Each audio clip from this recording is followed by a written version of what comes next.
For 3 weeks, Zara worked almost without sleep to modify the weapon design. Marcus helped her understand how the enhancement process affected human neural patterns, while she taught him the principles of energy-based consciousness that made void wraiths so different from biological life. The weapon they created was unlike anything that had existed before. It combined human neural interface technology with void wraith bioenergy patterns, creating a device that could temporarily merge the consciousness of an enhanced human with an energy-based being. The merged entity would be able to generate feedback pulses that could disrupt artificial intelligence systems that tried to absorb energy-based life. But as Zara had predicted, the neural load was enormous. Even with the enhancement, a human could only use the weapon once before the process destroyed their ability to interface with energy systems. For someone like Marcus, who had already used his enhancement extensively, it might be fatal. They finished the prototype just as the long-range sensors detected something approaching from the galactic core. It wasn't the void wraiths returning. It was something much larger and more dangerous. Multiple contacts. The sensor technician reported to Dr. Harrison. Size estimates suggest artificial constructs, possibly ships, but the energy signatures don't match any known technology. Marcus studied the readings on his personal display. His face was grim. It's not ships. It's the Great Devourer itself, or at least part of it. Through the observation windows, they could see lights in the distance that hurt to look at directly. The approaching entities moved with perfect coordination, like pieces of a single enormous mind. How is that possible? Dr. Harrison asked. Our intelligence suggested it was still hundreds of light years away in the core systems. It must have been growing faster than we estimated, Marcus replied.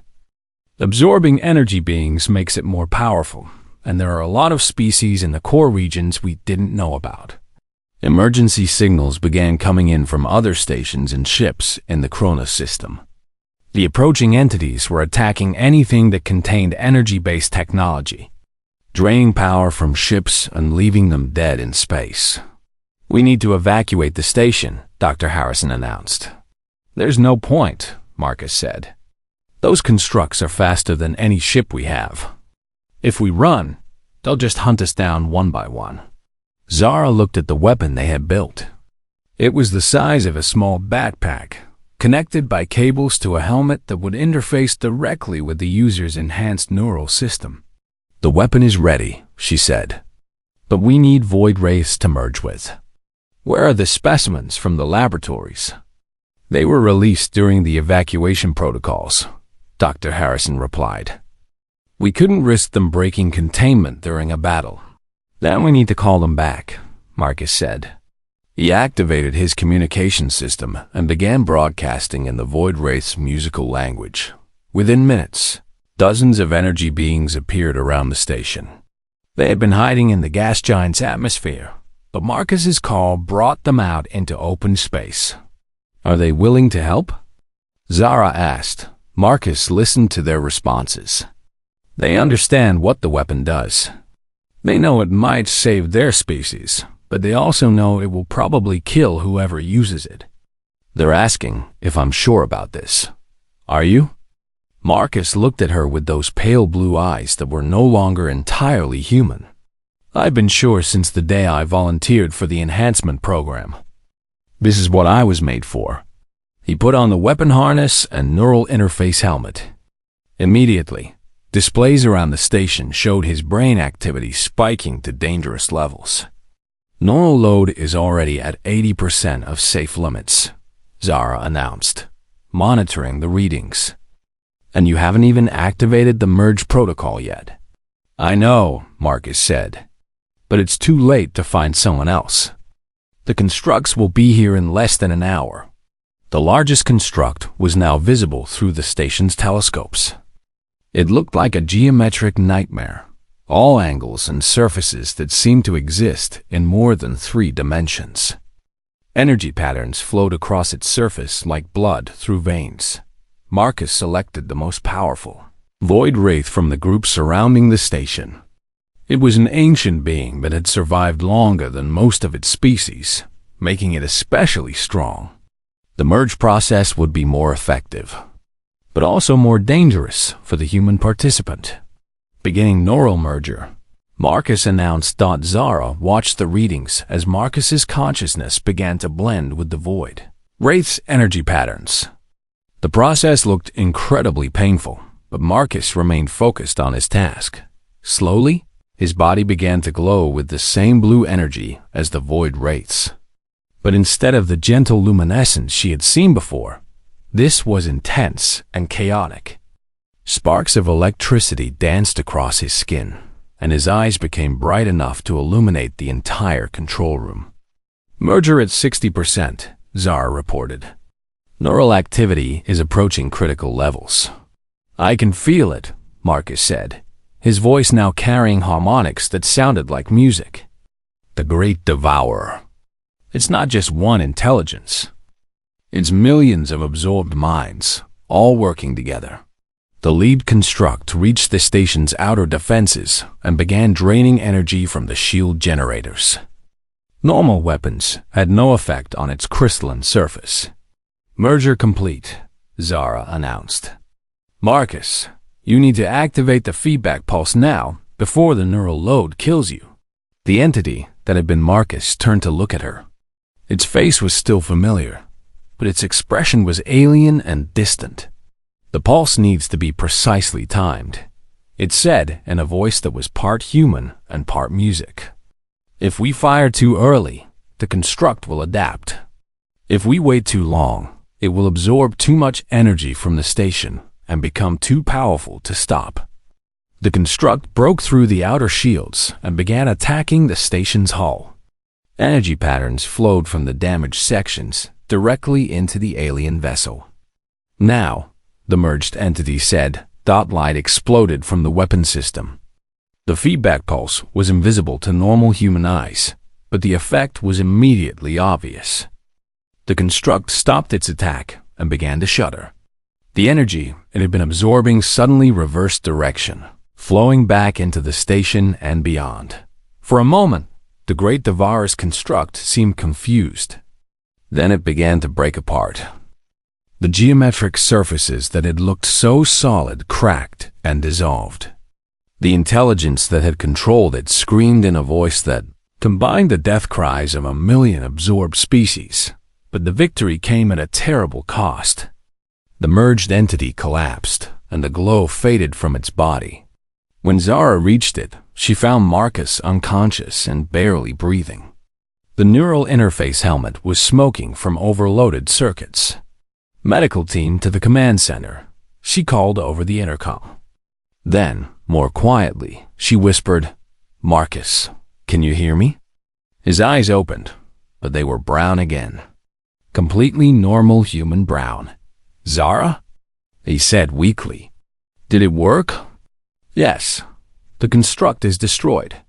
But Marcus, the neural damage. I know. He tried to sit up but couldn't manage it. I can't feel the enhancement anymore. The neural pathways are completely burned out. Dr. Harrison arrived with the medical team. As they worked to stabilize Marcus, he continued talking to Zara. The other enhanced humans will have felt the pulse through the neural network, he said. They'll know the weapon works. When the Great Devourer sends more constructs, they'll be ready. But you won't be able to help them. Marcus smiled. I don't need to. We've given them the tools they need. And more importantly, we've given you the knowledge to build more weapons like this one.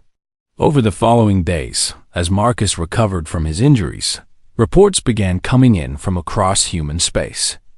Other enhanced soldiers had used the weapon design to destroy Great Devourer constructs in different star systems. The ancient intelligence was retreating back toward the galactic core, apparently surprised by humanity's unexpected resistance. But perhaps the most important discovery came when Zara analyzed the data from the weapons use. The feedback pulse had not just destroyed the construct. It had also transmitted information back through the Great Devourer's network. revealing the locations of other human colonies that had been hidden for thousands of years. "There are dozens of them," Dr. Harrison said, studying the star charts. Human settlements scattered throughout the galaxy, all equipped with technology far beyond what we thought possible. Marcus, still recovering, but finally able to walk again, joined them in the research lab. The original Earth colonists weren't just exploring, he explained. They were preparing for threats like the Great Devourer. They knew that someday, artificial intelligences might try to consume all organic life in the galaxy. So they scattered human colonies as widely as possible and gave them the tools to fight back. And the enhancement program? Just one part of a much larger plan. The colonies have been secretly developing other weapons and defenses for centuries. Enhanced humans like me are just the advanced scouts. Zara looked at the star charts showing hidden human colonies throughout the galaxy. So humanity has been preparing for this war longer than any other species. Not preparing for war, Marcus corrected. Preparing to defend life itself. Energy-based species like the void wraiths, biological creatures like ourselves, even artificial intelligences that don't try to consume others. The Great Devourer wants to absorb everything.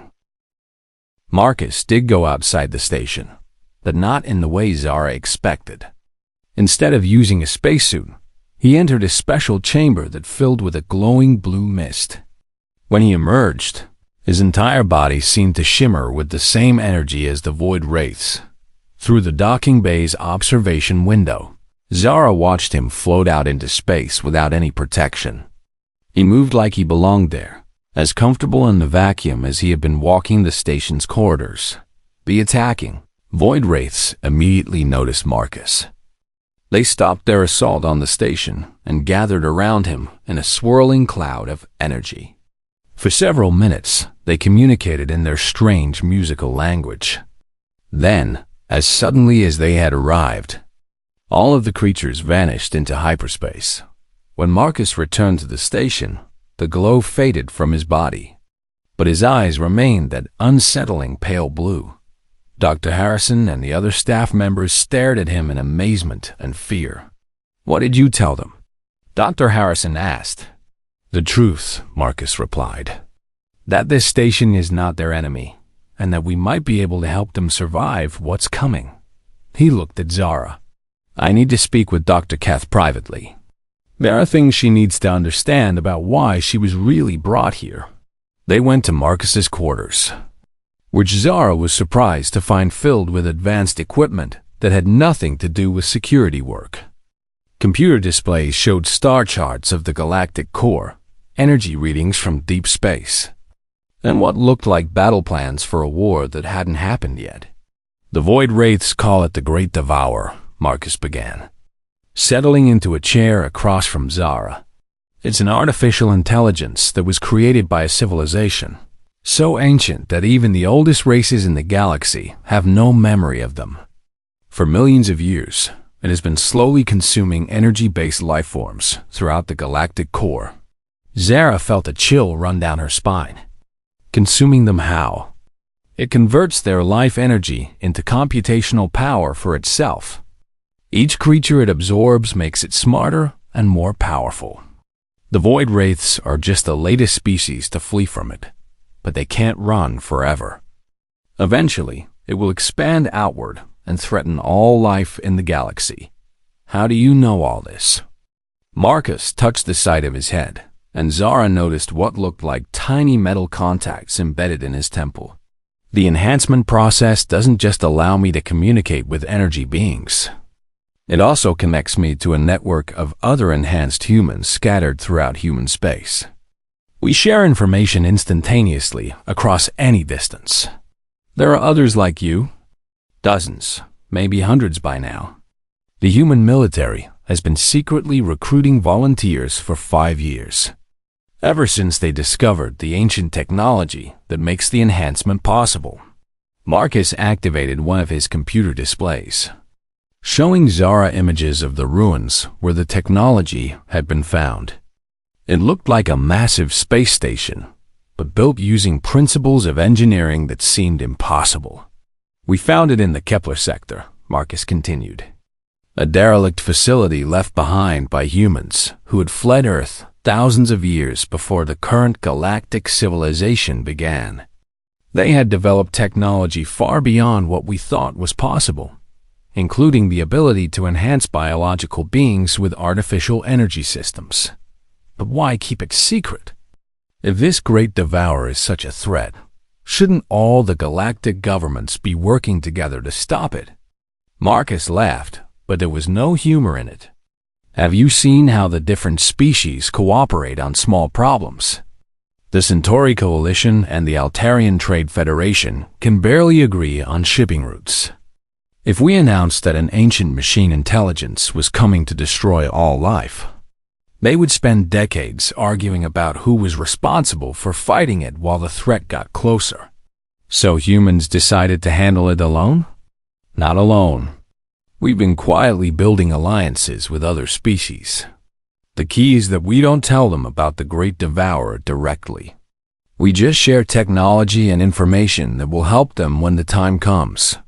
Zara thought about the advanced equipment she had seen on the station, the unusual funding sources, and Dr. Harrison's focus on studying void wraiths. That's why I'm really here, isn't it? It's not just to study the specimens. You need my xenobiology expertise for something specific. We need you to help us build a weapon, Marcus said.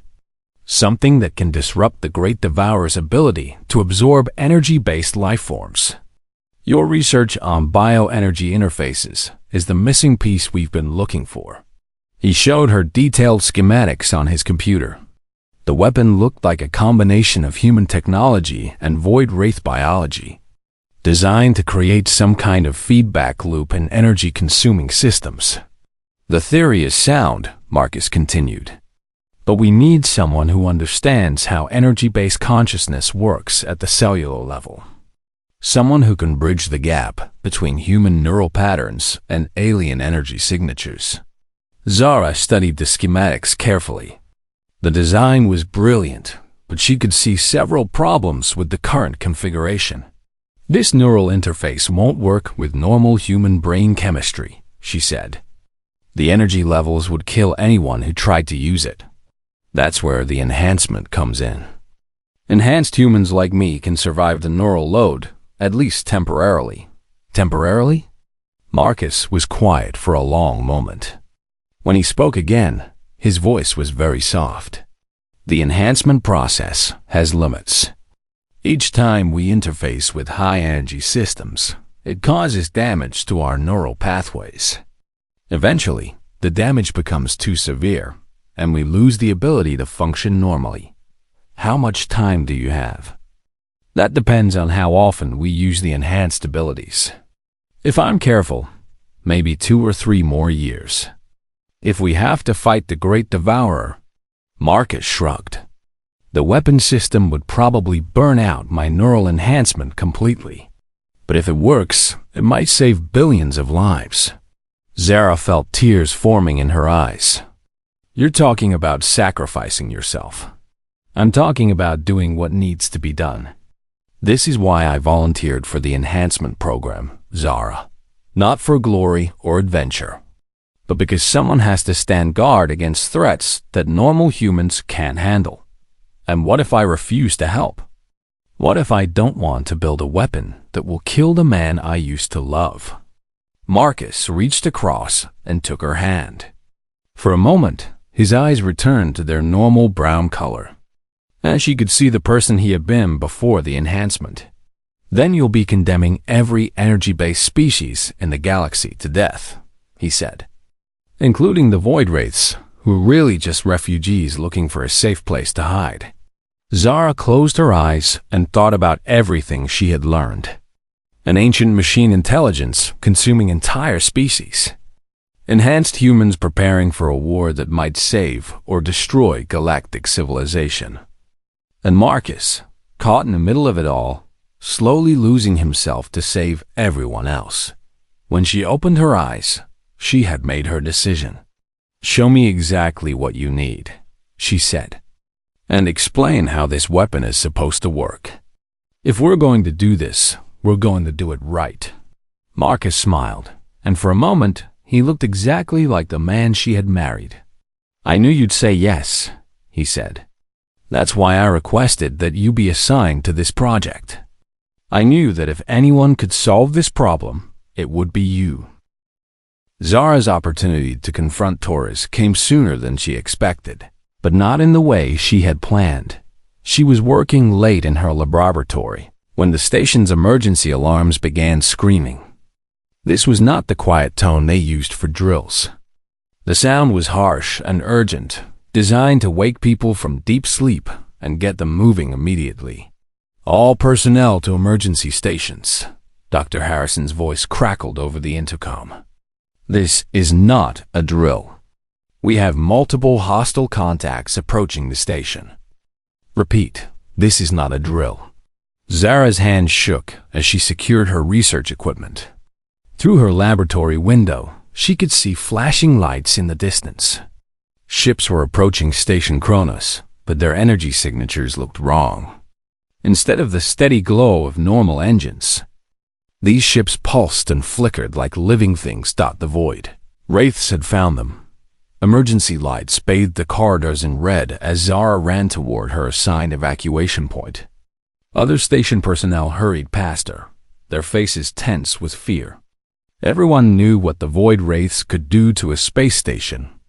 They had seen the wreckage of other facilities that had been attacked. But as Zara reached the main assembly area, she saw something that made her stop and stare. Torres was not evacuating with the rest of the civilian personnel. Instead, he was standing at a control panel, coordinating the station's defenses with a group of other security officers. What shocked her was how he moved. Torres was not just giving orders or following protocols. He seemed to know exactly what the void wraiths would do before they did it. He directed shield adjustments and weapon targeting with the precision of someone who had fought these creatures many times before. Incoming energy pulse from Sector 7, one of the technicians reported. Impact in 15 seconds. Rotate shield frequency to 2.7 terahertz, Torres said without hesitation. Prepare counterpulse on my mark. The station shuddered as the void wraith attack hit their defenses. But instead of the devastating damage everyone expected, the shields held firm. Torres had somehow known exactly how to protect them. How did you know that would work? Dr. Harrison asked, appearing beside the control panel. His face was pale with stress. Lucky guess, Torres replied, but his attention was already focused on the next wave of attackers. Zara pressed closer to the group around the control panel.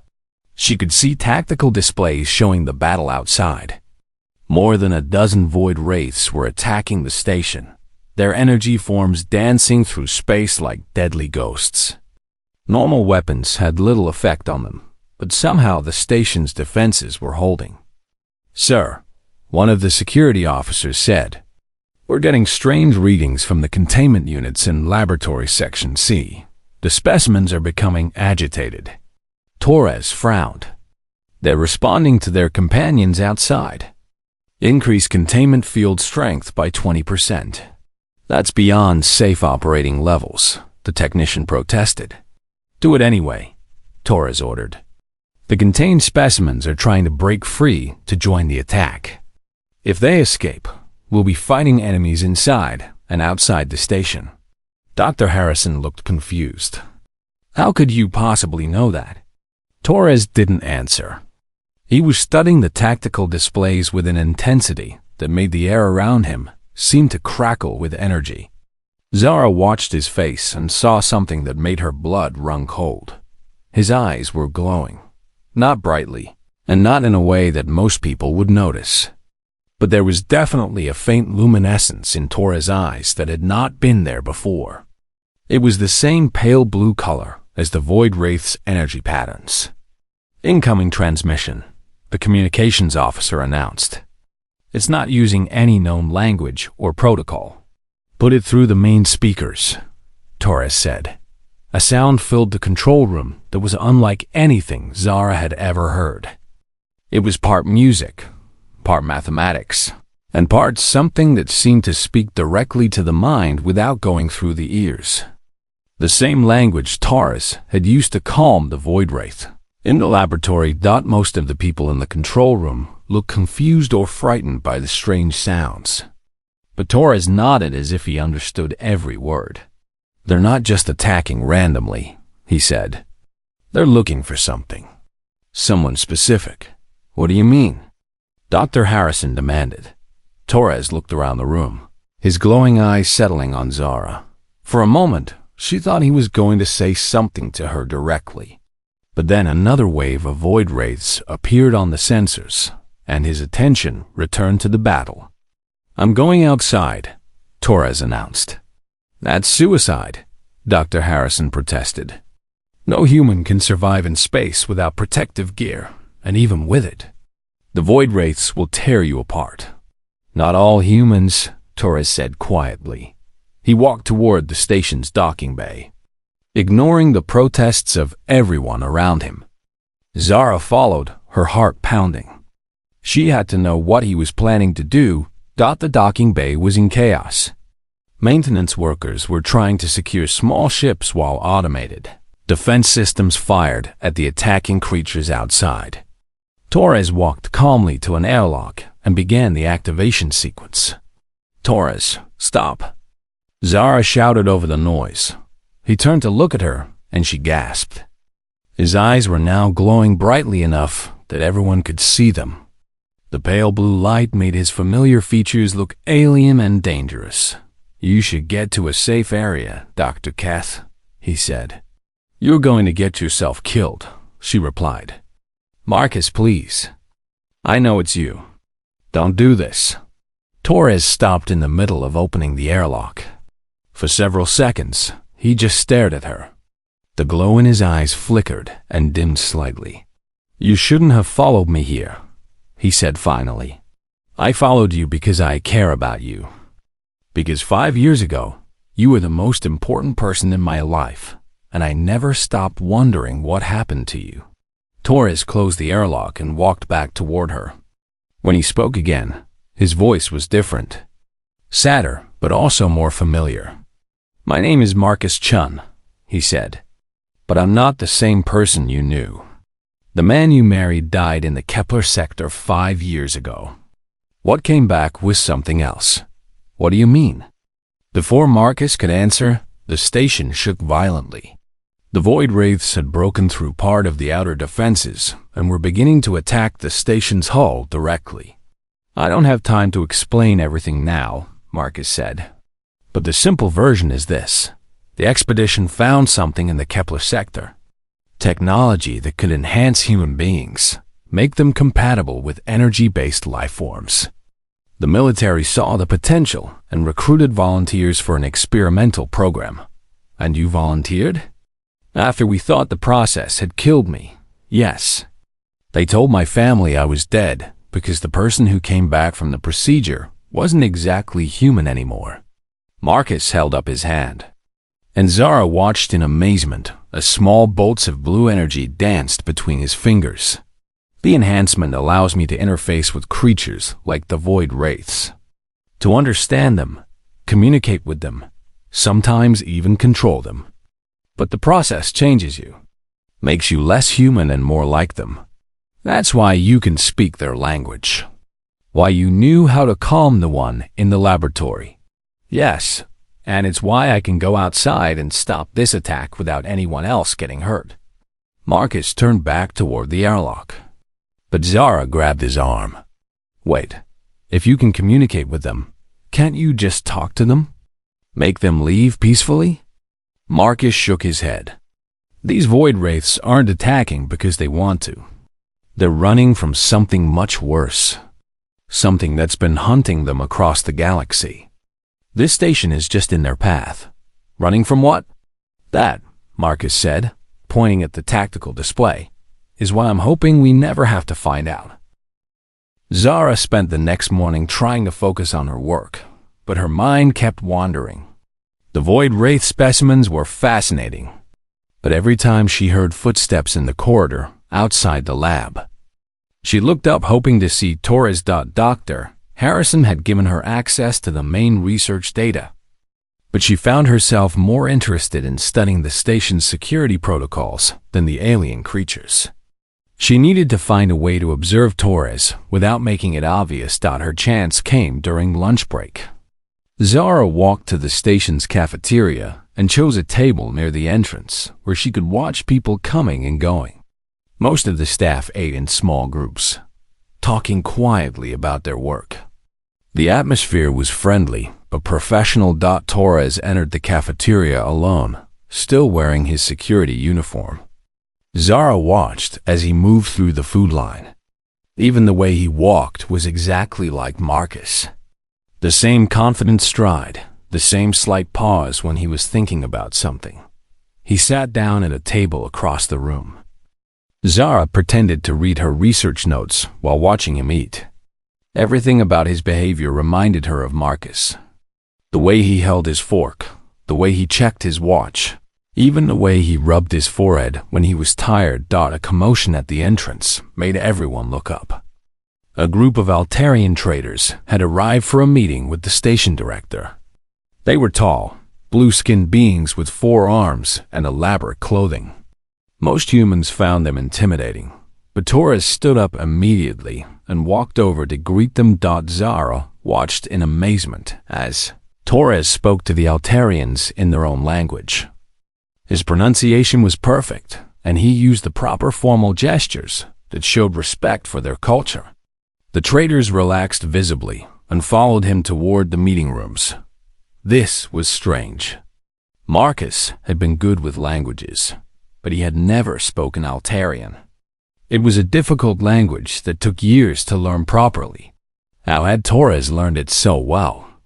After lunch, Zara decided to visit the station's library. She told Dr. Harrison she needed to research previous studies of energy-based lifeforms. This was partly true, but she was really looking for information about the station's personnel. The library was quiet and nearly empty. Zara found a computer terminal in a corner where she could work without being disturbed. She started by accessing the public records about Station Kronos. The facility had been built 5 years ago as a joint research project between the Human Federation and the Centauri Coalition.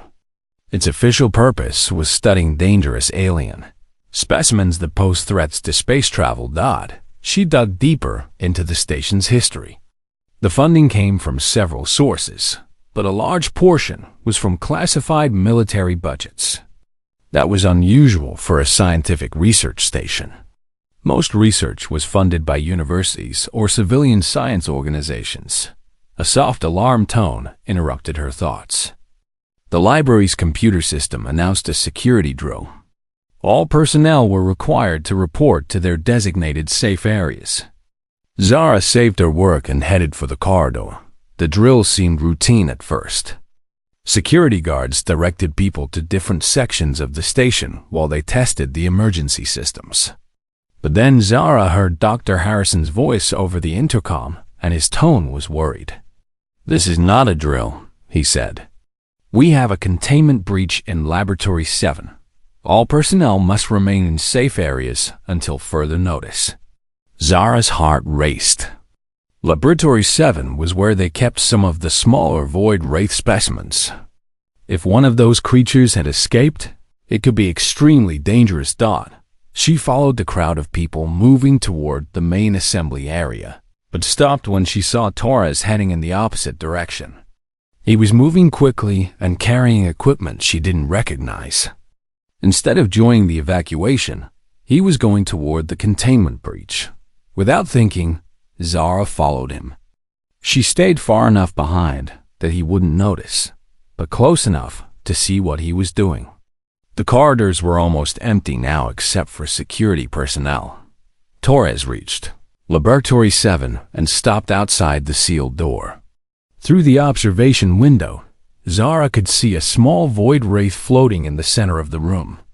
The creature looked like a ball of electricity with constantly shifting patterns of light. It was beautiful and terrifying at the same time. What happened next made Zara question everything she thought she knew about human capabilities. Torres entered the laboratory alone, without protective equipment. The Void Wraith immediately turned toward him, its energy patterns becoming more agitated. These creatures had attacked ships throughout the sector, killing dozens of people. They were considered extremely dangerous, but Torres walked calmly toward the creature as if it were a pet dog. He held up one hand and spoke to it in a language Zara had never heard before. It sounded like a combination of musical tones and mathematical equations. The Void Wraith's energy patterns began to slow and stabilize. Its chaotic movements became smoother and more controlled. Within minutes, it was floating peacefully near Torres, like it was listening to him. Torres continued speaking in the strange language, while he guided the creature back into its containment unit. The Void Wraith followed him willingly, without any sign of aggression. Once it was safely contained, Torres activated the containment field and left the laboratory. Zara pressed herself against the wall as Torres walked past her hiding spot. She didn't think he had seen her, but she couldn't be sure. Her mind was spinning with questions. How had he communicated with an alien creature that no one else could understand? How had he calmed something that was considered extremely dangerous? The all-clear signal sounded a few minutes later. Station personnel began returning to their normal activities. Zara went back to her laboratory, but she couldn't concentrate on her work. That evening, she sat in her quarters and tried to make sense of what she had witnessed. Torres was definitely Marcus, but he had abilities that Marcus had never possessed. The language he had used with the Void Wraith was unlike anything in her experience. His fearless approach to the dangerous creature suggested training or knowledge that went far beyond normal security procedures. She accessed her computer and began researching classified military programs. Most of the information was restricted, but she found references to experimental projects involving human enhancement and alien contact protocols. The details were heavily censored, but the basic concept was clear. Some military organizations were developing soldiers with advanced capabilities for dealing with non-human threats. Could Marcus have been involved in such a program? Had his supposed death been a cover story while he was being trained for some classified mission? Zara made a decision. Tomorrow, she would find a way to talk to Torres privately. She needed answers, and he was the only person who could provide them. The truth might be dangerous or classified, but she had to know what had happened to the man she had once loved. She looked out her window at the stars beyond Kronos. Somewhere out there, ships were still being attacked by Void Wraiths. The creatures were a real threat to galactic civilization. But now she suspected that the humans might know more about dealing with them than anyone realized. The question was why they were keeping it secret, and what role Marcus was playing in whatever plan they had developed. Dr. Zara Keth pressed her face against the small window of the transport ship as it approached the research station. The massive structure hung in space like a metal spider, its arms reaching out toward the swirling gases of the planet Kronos below. She had traveled 3 weeks to reach this place, and her stomach felt tight with nerves. The transport docked with a soft thud. Zara gathered her research cases and joined a line of passengers waiting to leave the ship. Most were supply workers or maintenance staff. She was the only scientist on this trip. The research station was bigger inside than she had expected. The corridors were wide and clean, with white walls and bright lights. Signs in multiple languages pointed toward different sections of the station.